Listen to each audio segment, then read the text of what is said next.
오늘은 결단하십시오라는 제목으로 함께 말씀을 나누려고 합니다. 오늘 말씀은 마태복음 28장 16절에서 20절 말씀입니다. 제가 봉독하겠습니다. 11 제자가 갈릴리에 가서 예수께서 지시하신 산에 이르러 예수를 배웁고 경배하나 아직도 의심하는 사람들이 있더라. 예수께서 나와 말씀하여 이르시되 하늘과 땅의 모든 권세를 내게 주셨으니 그러므로 너희는 가서 모든 민족을 제자로 삼아 아버지와 아들과 성령의 이름으로 세례를 베풀고 내가 너희에게 분부한 모든 것을 가르쳐 지키게 하라. 볼지어다 내가 세상 끝날까지 너희와 항상 함께 있으리라 하시니라. 아멘.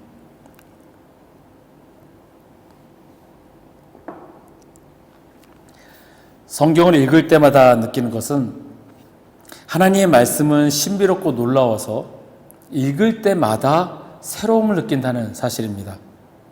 얼마 전에 읽었던 말씀을 다시 읽을 때 그때는 느끼지 못했던, 깨닫지 못했던 그런 것을 새로이 알고 감동을 받을 때 이래서 하나님의 말씀은 한 번 읽는 것으로 끝나는 것이 아니구나 라는 것을 다시 깨닫습니다.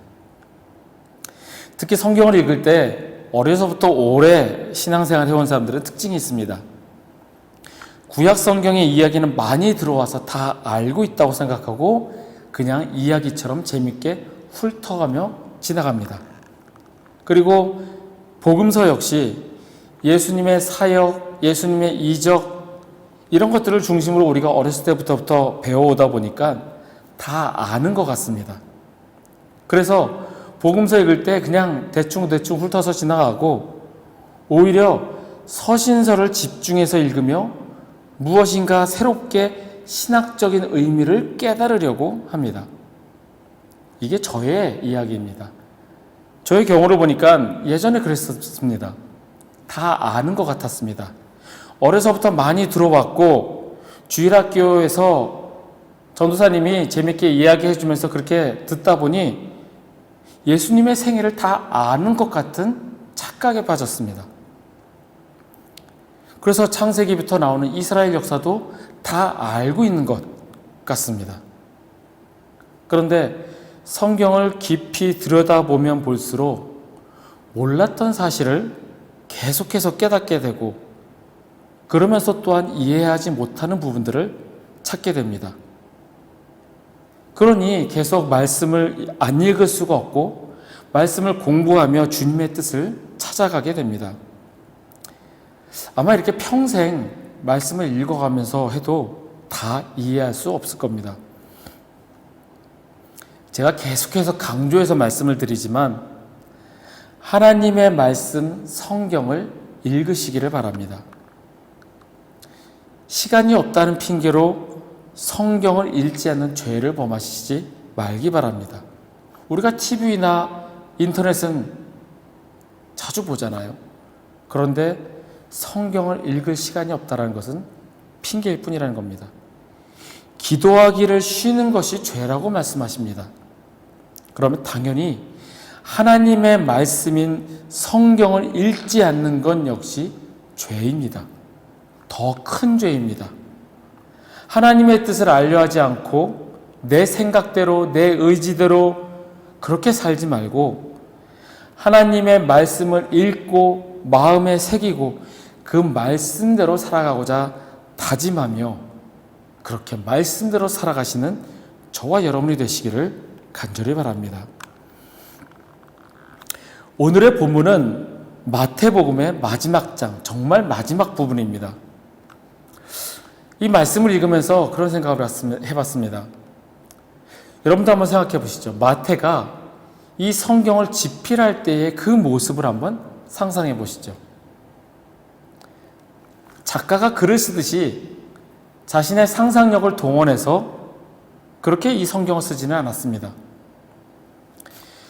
예수님과 함께 지내왔던 그 세월들을 기억을 하며 성령님의 감동으로 이 복음서를 집필하였습니다.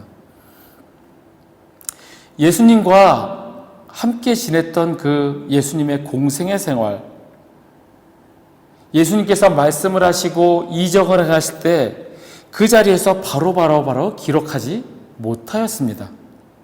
지금의 시대처럼 누가 앞에서 말할 때 수첩에다가 펜으로 적거나 아닌 노트북에 키보드를 열심히 두드리며 그렇게 작성할 수 없었습니다.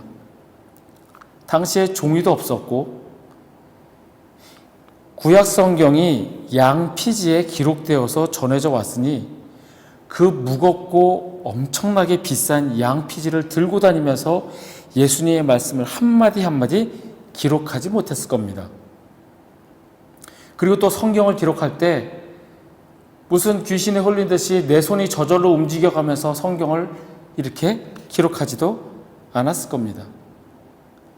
기도하며 주님이 가르쳐 주신 말씀을 기억하고 성령님의 감동으로 천천히 써내려갔을 것입니다. 왜 제가 이 마태가 복음서를 기록할 때의 모습을 한번 상상해 봅시다 라고 했냐면, 오늘 본문의 내용이 부활하신 예수 그리스도께서 존귀하게 되셨으며 마지막으로 제자들에게 나타나서 하시는 이 장면이 마태가 이 복음서를 집필할 때 그 전망점을 형성한다는 겁니다. 전망점이 무엇이냐? 이 글을 쓸 때에 산 위에 올라가서 전체를 전망하듯이 이 글을 쓸 때에 마태가 이 복음서를 구상하고 전체의 틀을 잡는 지점이라는 겁니다. 그러면 한번 상상해 보시죠.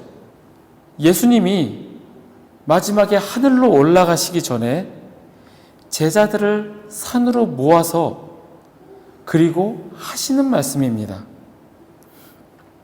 그 말씀을 떠올리고 그 말씀을 토대로 삼아서 이 마태복음을 집필하게 된 겁니다. 예수님을 전하기 위하여 예수님이 실제로 누구이신지, 그분의 사명이 무엇이었는지, 그리고 그분이 우리에게 마지막으로 남기신 명령이 무엇이었는지를 알리기 위해서 이 복음서를 집필하였고, 그 시작점이 바로 오늘 본문입니다. 주님께서 마태를 통하여 우리에게 하시고자 하시는 말씀을 함께 나누고 주님이 주시는 깨달음과 또한 그 말씀을 마음에 새기는 시간이 되시기를 바랍니다. 오늘 본문을 보시면 부활하신 예수님께서 마지막으로 제자들에게 나타나십니다. 당신의 부활을 증명하려고 나타나신 것이 아니라 어느 산으로 오라고 지시하셨습니다. 전통적으로 알려져 있기는 예수님께서 베드로와 야고보와 요한 앞에서 영광스럽게 변모하셨던 변화산, 즉 헤르몬산, 그 헤르몬산이라고 학자들은 주장을 합니다. 헤르몬산에 제자들을 모이게 하셔서 그 11제자에게 마지막으로 하시는 말씀입니다. 오늘 본문 16절과 17절입니다. 11제자가 갈릴리에 가서 예수께서 지시하신 산에 이르러 예수를 배웁고 경배하나 아직도 의심하는 사람들이 있더라. 부활하신 예수를 이제는 단순히 자신들의 스승이 아닌 하나님의 아들로서 경배하였습니다. 그런데 아직도 의심하는 사람들이 있더라. 의심하는 사람들이 있었습니다. 무엇을 의심하였을까요? 예수님의 부활을 의심하였을까요? 단지 예수님이 진짜 살아나신 것이 아니라 그냥 우리에게 형상만 나타날 거야, 그렇게 의심하였을까요? 아니면 부활하신 예수 그리스도를 하나님의 아들이신 것을 의심하였을까요? 이 의심하는 이라고 번역된 헬라어 에디스타산의 동사 원형은 디스타조입니다.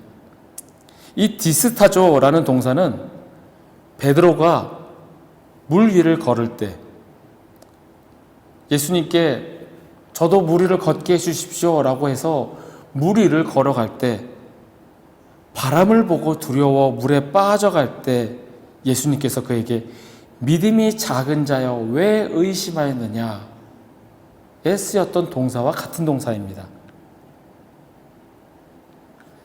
즉, 이 11제자 중에 몇몇은 주님의 부활하심을 근본적으로 불신하였거나 의심한 것이 아니라 불확실함 또는 주저함을 의미합니다. 제자들의 연약한 믿음, 충분한 분량에 이르지 못한 믿음을 말합니다. 사실 제자들은 부활하신 주님을 보고 놀랍기도 하고 기쁘기도 하였지만 무엇을 이제는 어떻게 해야 할지를 몰랐습니다.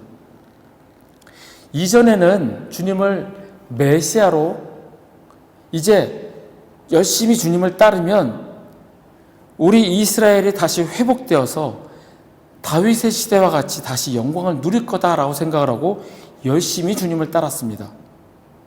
그런데 주님이 유대인들에게 배척당하고 십자가에 못 박혀 죽으시고 실망하여 흩어졌습니다.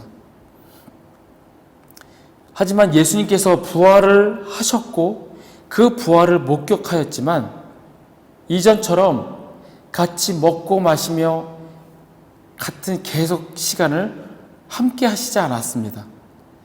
드문드문 나타나셨고 그러다 보니 이제는 뭘 해야 할지 목표가 잃었고 허망한 상태였습니다. 누가복음 24장 41절에 그들이 너무 기쁨으로 아직도 믿지 못하고 놀랍게 여길 때라고 기록되어 있습니다.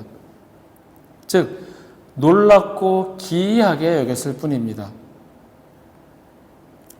의심하는 제자들, 믿음이 연약한 제자들에게 마태가 성령님의 도우심으로 이렇게 쓴 것은 자신을 내맡기는 결단성의 부족함을 지적하는 겁니다. 마지막으로 예수님께서 하셨던 말씀, 하늘과 땅의 모든 권세를 내게 주셨으니 그러므로 너희는 가서 모든 민족을 제자로 삼아 아버지와 아들과 성령의 이름으로 세례를 베풀고 내가 너희에게 분부한 모든 것을 가르쳐 지키게 하라. 이 말씀에 결단을 촉구하는 심정으로 쓴 것입니다. 부활하신 예수 그리스도께서 하늘로 올라가시기 전에 하셨던 마지막 명령에 결단하고 순종하라. 마태가 복음서를 집필하면서 가졌던 그 시작점입니다. 주님께서 마태를 통하여 우리에게 하시는 말씀은 결단하라 라는 명령입니다.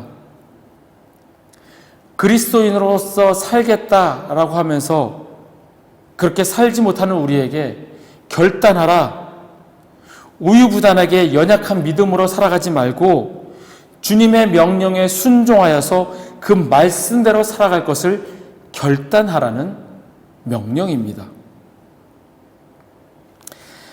하나님께서 하시는 일을 우리는 할 수가 없고 우리가 할 수 있는 일을 하나님께서는 하지 않으십니다. 무슨 뜻일까요? 우리에게 성령을 보내시고 나를 구원하고 내 자신을 거룩하게 하는 일을 나는 할 수가 없습니다. 내가 성령님을 오라가라 할 수 없습니다. 나 스스로 구원할 수 없고 나를 거룩하게 만들 수가 없습니다. 이는 하나님만이 하실 수 있는 일입니다. 하지만 모든 민족을 제자로 삼고 아버지와 아들과 성령의 이름으로 세례를 베풀고 주님의 말씀을 가르쳐 지키게 하는 것은 우리가 해야 할 몫입니다. 만약에 내가 이 일을 감당하지 않는다면 돌들로도 소리쳐 주님을 찬양하게 하시는 주님께서 다른 일을 통하여 하실 것입니다. 마태가 우리에게 하는 권면은 주님의 말씀에, 주님의 명령에 아멘으로 결단하며 순종하는 마음이 우리에게 있어야 한다는 겁니다. 주님의 이 위대한 명령은 목회자나 선교사들이나 하는 것이지 나는 평신도이니 나는 열심히 그냥 듣고 배우기만 하면 되지, 이 자세가 아니라는 겁니다. 예수님께서는 우리 모두가 주님의 명령에 순종하기를 결단하고 그 명령대로 살아가기를 원하십니다. 불확실함 가운데 주저하며 연약한 믿음을 가졌던 몇몇의 제자들처럼 내가 해야 할 일이 아니다라고 여기지 말라고 하십니다. 결단하라 말씀하십니다. 주님께서 마태를 통하여 우리에게 하시는 말씀이 그냥 너 혼자만 열심히 잘 신앙생활 하면 된다, 이것이 아니라 복음을 전하는 것이 너희의 사명이다 라고 강조하십니다. 지금 이 시간 복음을 전하는 자로 살아가기를 결단하시기를 바랍니다. 그냥 교회 열심히 다니면 되지, 나 신앙생활 잘하면 되지, 아닙니다. 주님의 명령대로 모든 민족을 제자로 삼아 아버지와 아들과 성령의 이름으로 세례를 베풀고 주님께서 분부한 모든 것을 가르쳐 지키게 하시는 저와 여러분이 되시기를 간절히 소망합니다. 그렇다면 주님의 마지막 명령을 지키기 위해서 우리가 모두가 다 목회자가 되고 선교사가 되어야 할까요? 복음을 전하기 위해, 주님의 말씀을 가르치기 위해 다 신학 공부하고 모든 민족을 제자로 삼기 위해 모두가 선교사로 오지로 떠나야 될까요? 올바른 사역은 언제나 하나님께 순종하는 데서 발견이 됩니다. 먼저가 하나님께 순종입니다. 저희 가정을 후원해 주시는 어떤 집사님이 계십니다. 그런데 저는 그분을 뵌 적도 없습니다. 전혀 일면식도 없는 분임에도 감사하게 저희에게 후원해 주십니다. 제가 그분께 감사하다고 인사를 하면 그분이 늘 하시는 말씀이 저는 하나님이 주시는 마음에 순종할 뿐입니다 라고 하십니다.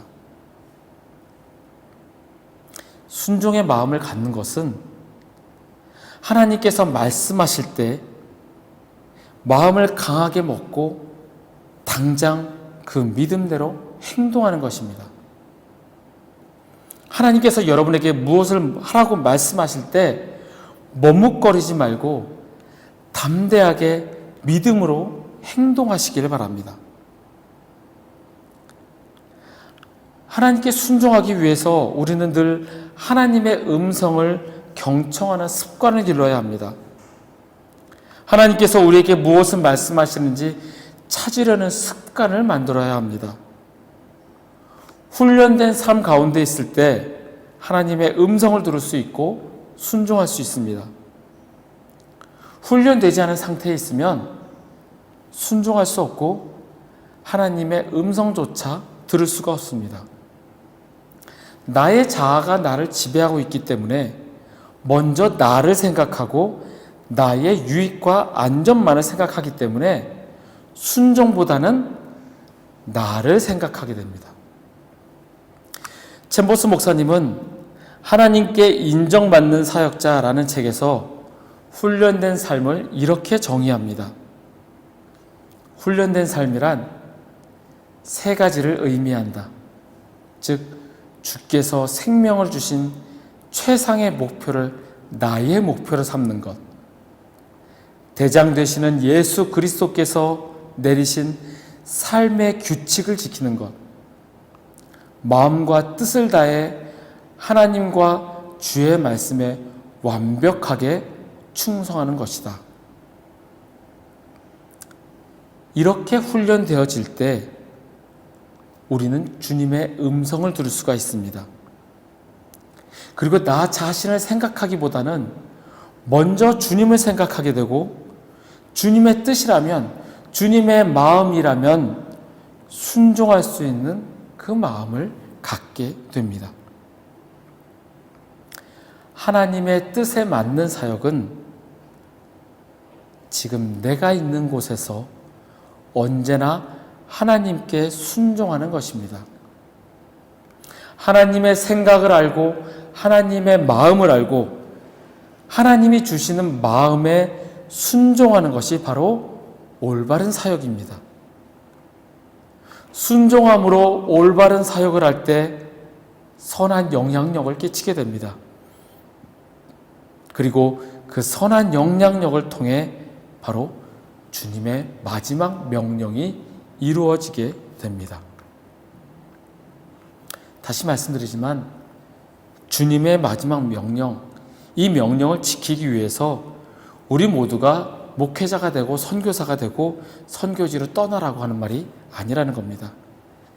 지금 이 순간 내가 있는 자리에서 주님을 온전히 섬기며 주님의 사역을 감당하면 됩니다. 주님께서 여러분에게 마음을 주실 때 그 마음에 순종하시길 바랍니다. 주저하지 말고 머뭇거리지 말고 내 주변 상황 챙기는 것, 나의 상황을 먼저 보는 것이 아니라 믿음으로 담대하게 강하게 아멘으로 순종하시기를 간절히 소원합니다. 말씀을 정리하겠습니다. 주님의 마지막 명령은 복음을 전하는 것입니다. 단지 나의 안위와 평안을 위해 나만 신앙생활 잘하면 되지 이런 안이한 생각을 버리고 주님의 명령에 아멘으로 결단하시는 저와 여러분이 되시기를 바랍니다. 불확실함으로 주저함으로 믿음이 연약한 제자처럼 되지 말고 주님의 목표가 나의 목표가 되고자 결단함으로 이 세상을 살아가시길 바랍니다. 그리고 우리는 주님이 주시는 마음에 순종해야 합니다. 순종이 제사보다 낫고 올바른 사역은 하나님께 순종하면서 발견이 됩니다. 늘 주님의 음성을 듣기 위해 훈련하며 주님의 말씀을 들을 때에 머뭇거리지 말고 담대함으로 즉각적으로 행동하시길 바랍니다. 늘 주님과 깊은 교제를 함으로 마음과 뜻을 다해 하나님과 주의 말씀에 충성하시는 저와 여러분이 되시기를 간절히 소원합니다.